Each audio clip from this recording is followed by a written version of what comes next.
Hello, and welcome to the Other Minds podcast. I'm Joseph Bohigian.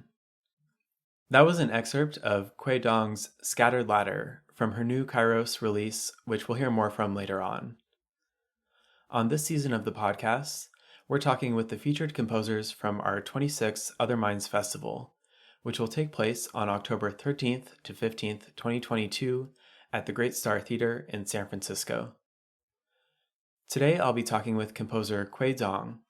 Kui Dong's compositions span diverse genres and styles that include ballet, orchestral and chamber works, chorus, electro-acoustic music, film scores, multimedia art, and improvisation. Her works written in the United States show a unique synthesis of influences from avant-garde experimental and jazz, and at the same time maintain a profound respect to Western classical music and a deep cultural connection with her Chinese roots. She also incorporates theater, as well as Chinese and other non-Western instruments and musical concepts into contemporary settings. Dong is professor of music composition at Dartmouth College, and when not writing music, occasionally performs free improvisation and writes novels. Welcome to the podcast, Kui. Oh, thank you for inviting me. Yeah, we're very glad to have you. So I wanted to start off by asking you about your opera Hutong, which Other Minds presented a few scenes from in March 2020. It has a libretto by Monica Datta and Paul Schick. So could you tell us a bit about the opera and what the current state of the project now is when we're speaking in 2022? Opera is hard to do, particularly contemporary opera. So at this moment, I'm moving forward to write more scenes, but at the same time, we're actually looking for places that will eventually premiere the opera. We're getting a place to do the second workshop. That's where we are. Actually, I'm going to present it at the Opera America conference next week. I was invited to do that.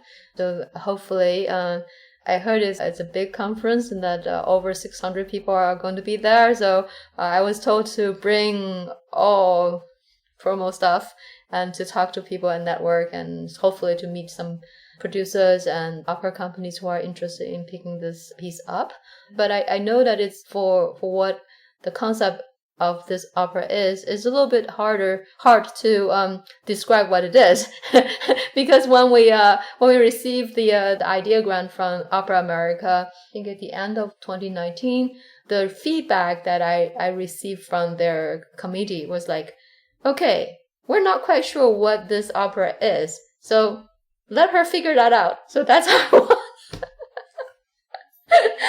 So was that something about the format of the opera itself or the music itself or the subject matter that needed to be explained, or what was it that they weren't sure about? I think it's because the story of it is quite alluring. It's because it's a fantasy comic opera that deal with a group of stranger, like a Norwegian sailor and a French architect, like theorist, futuristic architectural theorist, and then a symphony concert master turned detective, and a couple of migrant workers from the south of China, and then a couple of kids who plays around in the courtyard in Hutong, and they seem to know things that adults don't. You know, they have those eyes, and then these group of people are all presided by a mystical bird. It's called Feng Huang. I think maybe a Chinese phoenix, if that's probably easier to know what it is. Kind of, fly in, because in Chinese mystical stories that this bird is a mystical creature that protects the common people, the welfare of the common people. So assuming that these group of strangers get to thrown into a space with all those conflict and cultural backgrounds and language and all that, and at the same time facing the old Hutong in Beijing has been actually facing kind of elimination in favor of the modernized high buildings, all that in Beijing. So a lot of it is that the government trying to replace the Hutong with high rises, especially during the 90s and 20s, like those times. Nowadays, I think they start to realize the value of the traditional settings, all that.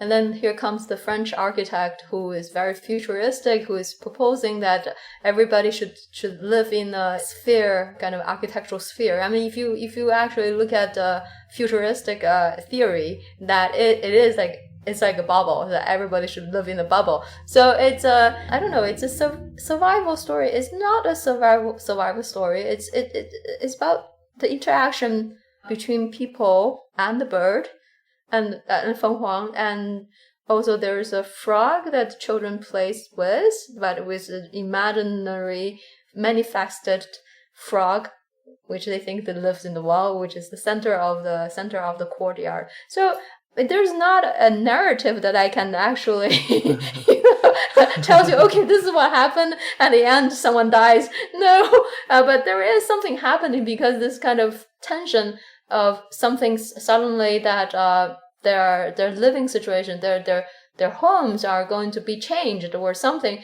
social change or technology change, and all sorts of kind of change that our modern days can kind of, spring onto us, and how people respond to that. And particularly this group of people, you think about the sailor, the Norwegian sailor is blind and deaf.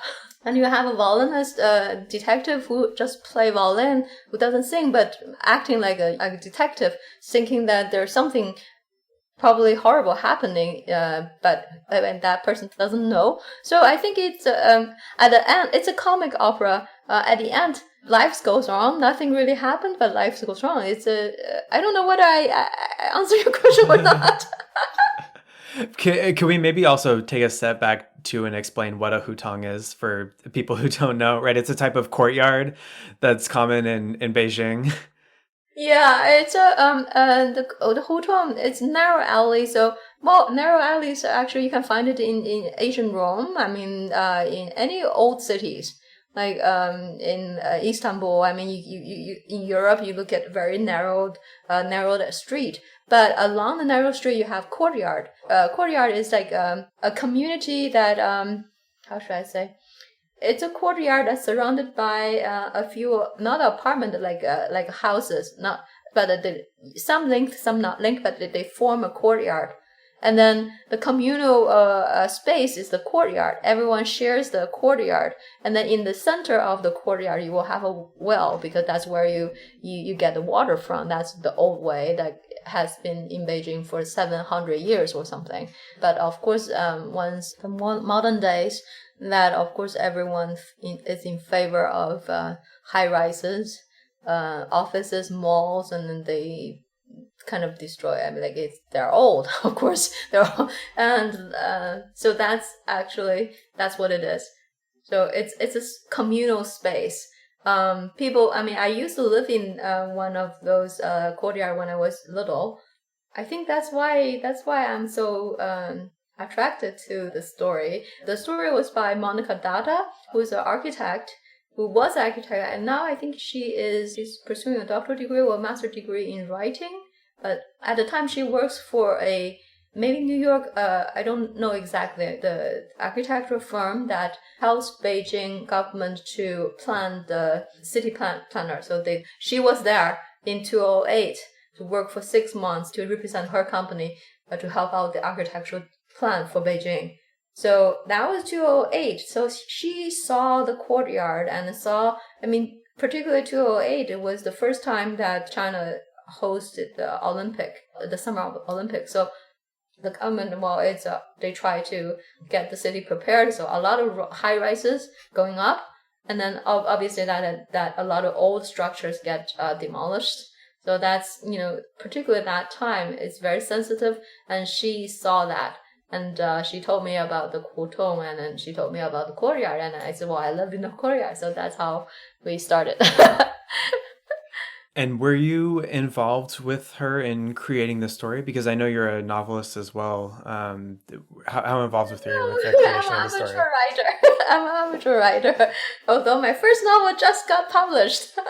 I think Monica and I met once through the another librettist, Paul Schick. So he's our mutual friend.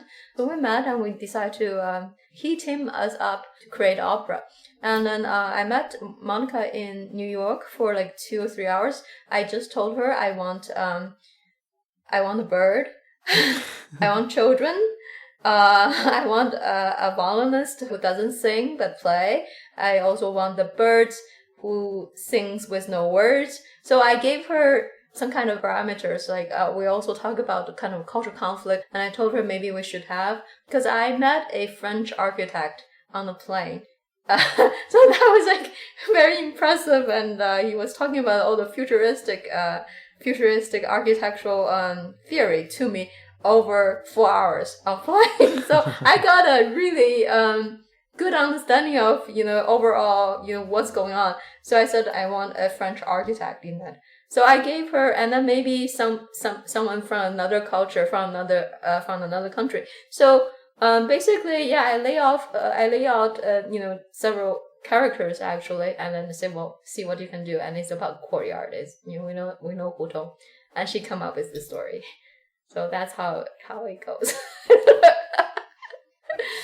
And I'm curious too, what was your reason for having such an international set of characters, and also for setting the opera in English rather for having a Chinese text? That's a very good question. It may take a longer time to answer it. I hope I will be able to answer that for you.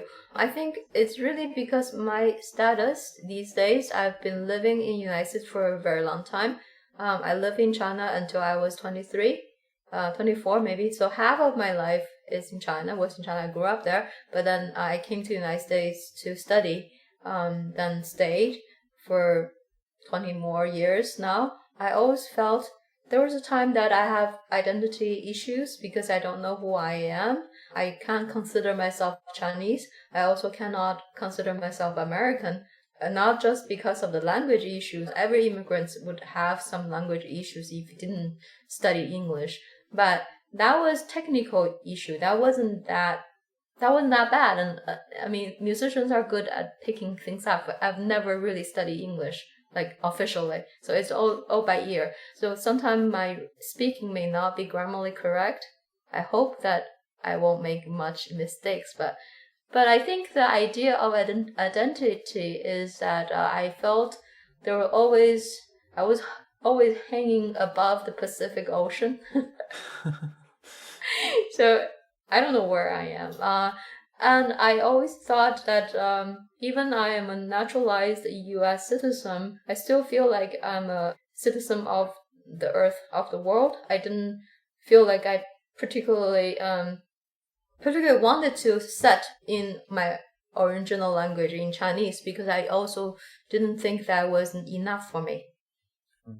I didn't think that was enough for me. But you're bringing up a really interesting question. I originally thought we're going to give the French speaker not speaking in English but speaking in French, and then the Norwegian singing in Norwegian, and so that kind of thing. And then I thought about it. Perhaps that caused too much chaos, technically. Mm-hmm. So English is what we're doing right now. So that's why it's setting in English. However, there are certain parts like the IE, the migrant worker, and the local architect, the Chinese architect. They will kind of speak a little bit Chinese in the text, in the English libretto. There are a little bit like Chinese words or French words or Norwegian words, like just to reinforce, like accentuate the idea of it's a cultural mix, that kind of thing. Yeah, that's a really interesting way of implying those different languages without fully having a text in 3 or 4 different languages within one opera, which could be confusing to a listener over 2 or 3 hours. Yeah. Let's listen now to an excerpt of Kui Dong's Hutong, performed at Other Minds.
Is that something that comes up in a lot of your works, these issues of identity and belonging, even in works outside of opera?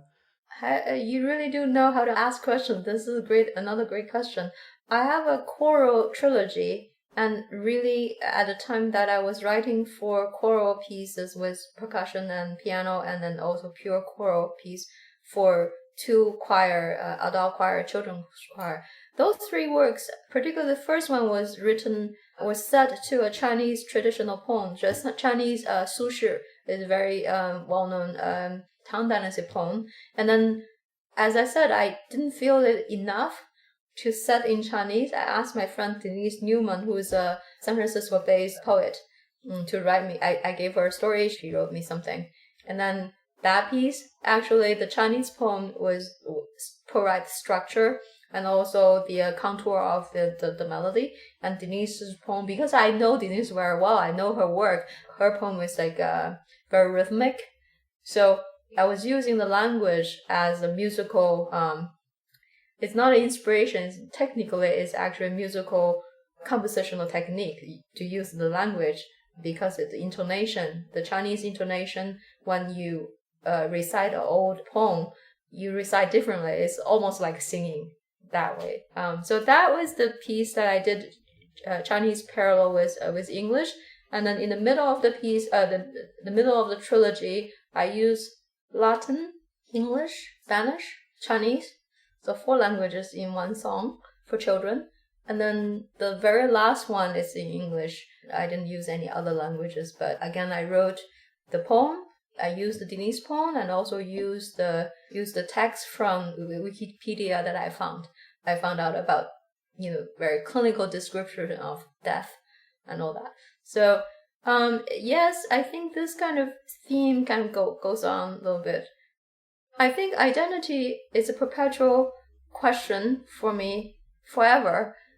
At the beginning, I thought I came to the United States and suddenly got thrown into studying computer music, completely different kind of language, and then also encounter with all those avant-garde stuff. And I didn't compose for 3 years. I didn't know what to do. Feels like a child kind of walked and wandered in a big toy store, and there's so many toys. Which one is yours? You don't know. You play one, play this, play that, and until you find yourself. I don't know. And at the time that I thought there was a small period that I thought, oh, the Chinese is the only thing I know. So there was a period that I very clearly intended to make my music sounds like Chinese or something like that. But then I kind of get past that because Ligeti actually asked me a question. I met him when I was a graduate student at Stanford, and we were having a conversation and had a tea together. And then he asked me, like, what kind of composer do you want to be? And I said, well, maybe Chinese composer. And for him, it was like really casual, like a why.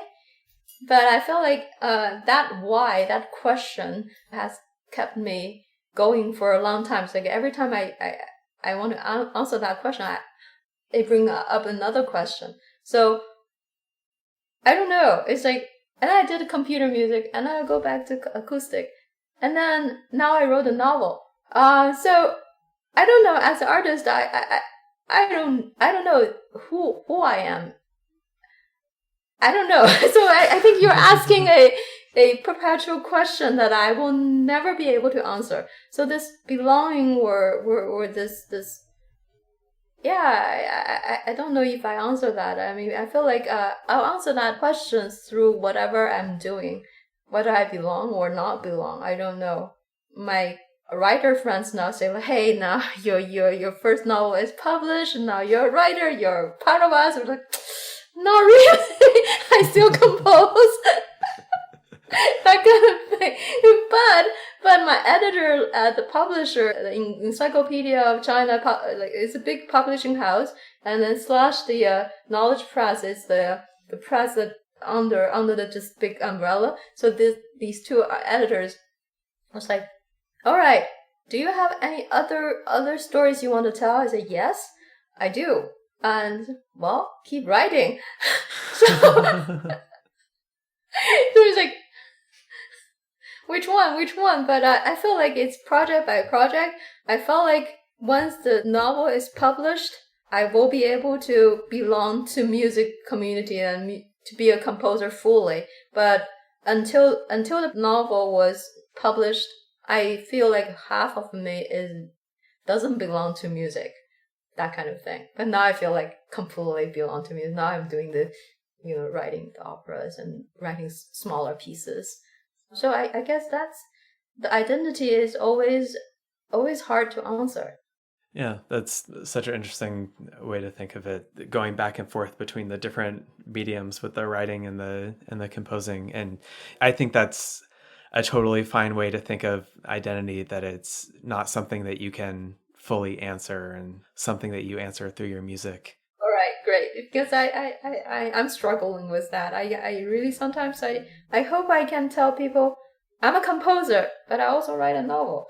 So it's just like, it's difficult. It's very difficult. And sometimes I also play, I with Other Minds, I also released a prepared piano, like improvisation. Mm-hmm. So, and then once that is released, everyone thinks that I'm an improviser, not a composer, But I'm like, no, that's my study of composition, because I did the improvisation, but at the end, the product is a deductive composition method. And that's a, controlled improvisation.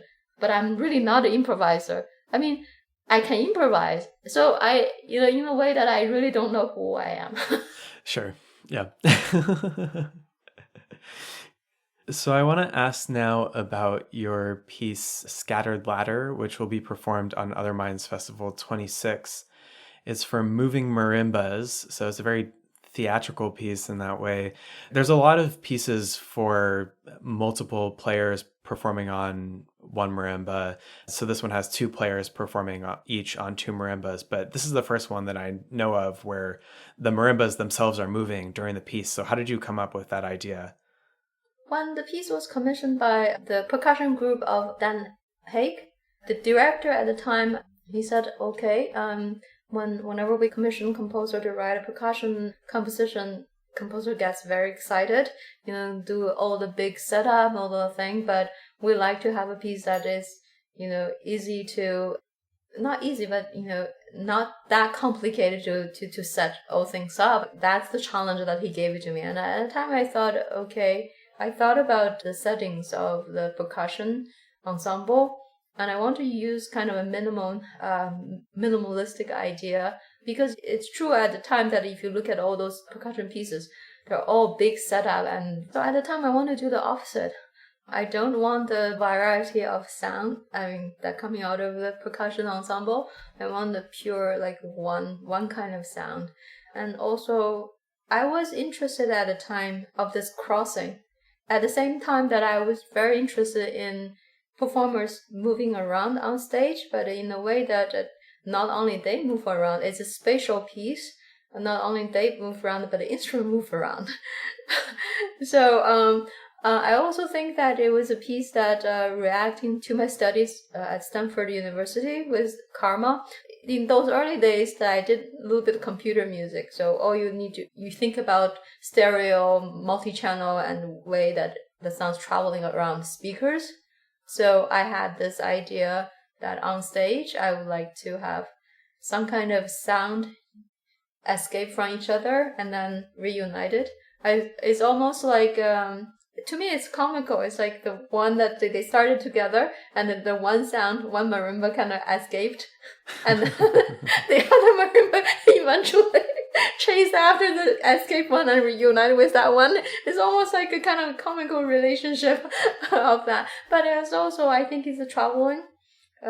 sound traveling and also separation and unification of the sound and stereo sound. So I'm very thrilled that you guys will be producing it in its whole form, because when it was premiered, it was only realized the stage moving, like how the marimba moves from one point to another. But actually it has a theoretical lighting that has the spotlight and goes with marimba.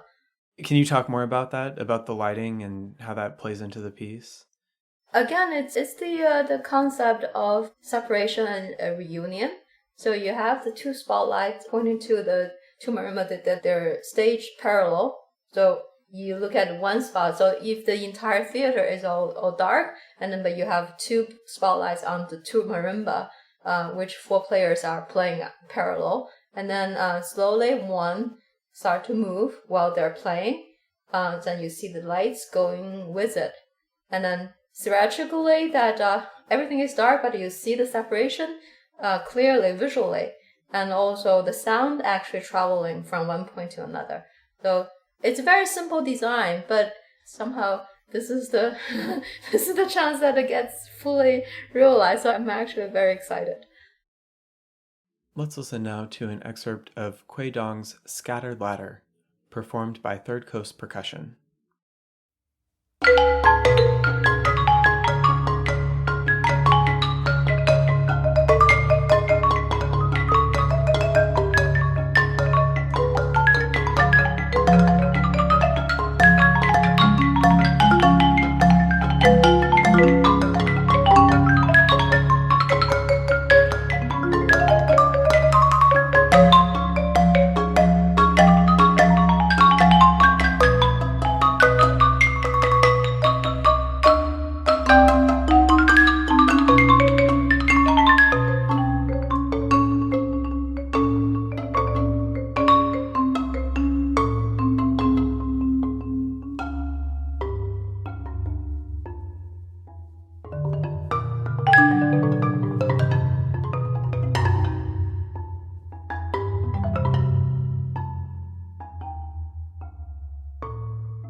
Do you have any background with theater? Because this is a sort of theatrical setup. I've always interested in theater, particularly maybe Japanese gagagu, but it has nothing to do with this piece. But I felt like the performance aspect of classical music or contemporary classical music, I mean, spatialization is, I didn't invent it, many composers did that. But for me, I felt like the spatialization has a special meaning for me. It has to go with the piece. So the piece has a minimalistic idea, the concept that out of all the choice that you can find with percussion instruments, I focus on one kind of sound. And then if you do that, I think that it needs something else to make piece, I mean, more interesting to me. I think, well, I think it's more interesting to me. Second, I would think that the performers who play this piece would be more interested in that kind of piece, because they have to figure out how to play and move. So we figured that out. Yeah, I mean, how do they overcome that challenge of playing while moving? I had the design, I had the idea when it should move. So one person is still playing the patterns that they're playing, and the other person, well, so you have two marimbas, right? A four player. So one marimba stays still, like they're still playing, and then the other marimbas start moving. So start moving when they have playing a pattern, so they don't have to look at the score, because it's a pattern that they could have memorized. It's not very hard. And then the other person just push the marimba. So this marimba will play and go backwards, and the other one was playing forward. So visually, it's interesting to me, because I always love percussionists. I love the way that they perform, because this is an instrument that deal with choreography. So other instrument like a violin or piano, you sit there, right? You're not. But I like people can move a little bit around the instrument rather than sitting there just play. I think this came from my improvisation sessions with Christian Wolff and Larry Polanski. We did like 10 years of free improv. And I think every time I stand up, I play the piano. Every time I stand up and walk around and do some kind of prepare piano, I get ideas. So I felt like maybe the performer will have the same reaction when they move. It's kind of reset the mentality, and they have kind of regenerate energy into the music. I think that's what I think it would happen, and it actually did. So that's how I come up with that. Great. Well, you can hear Kui Dong's Scattered Ladder at the Other Minds Festival 26 on October 15th, 2022 at the Great Star Theater in San Francisco. Thank you, Kui, for joining me today, and thanks everyone for listening. Thank you. This has been another episode of the Other Minds podcast, brought to you by Other Minds. Our 26th festival is October 13th through 15th, 2022 at the Great Star Theater in San Francisco. Join us again next week.